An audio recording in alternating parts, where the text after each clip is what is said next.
पैलवान सुरेशदादा टेंगले।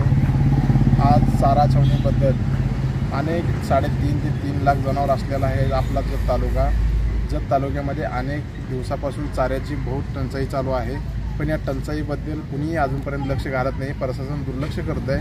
म्हणून आमची चारा छावणीबद्दल एवढीच मागणी आहे की जनावरांना एकतर चारा द्यावा, नसेल तर जनावरांच्या प्रत्येक शेतकऱ्यांच्या खात्यावर 3-3 हजार रुपये द्यावे।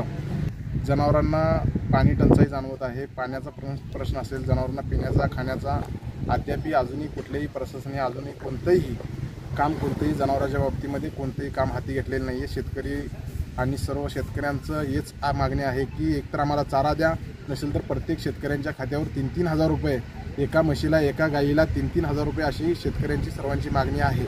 येत्या 8 दिवसामध्ये जर काही प्रशासनाने जर निर्णय नाही घेतला तर येत्या 8 दिवसामध्ये जर प्रशासनाने कोणतंही जनावरांच्या बाबतीमध्ये गंभीरतेने नाही घेतलं तर सगळी जनावरं आज जत तालुक्यातली ह्या प्रशासनाच्या आवारामध्ये आणून बांधली जातील, एवढंच मी ह्या माध्यमातून सांगतो। आणि लवकरात लवकर ह्या जनावरांचा पाण्याचा प्रश्न आणि चाऱ्याचा प्रश्न लवकरात लवकर या प्रशासनाने मार्गी लावावा। Press the bell icon on the YouTube and never miss another update.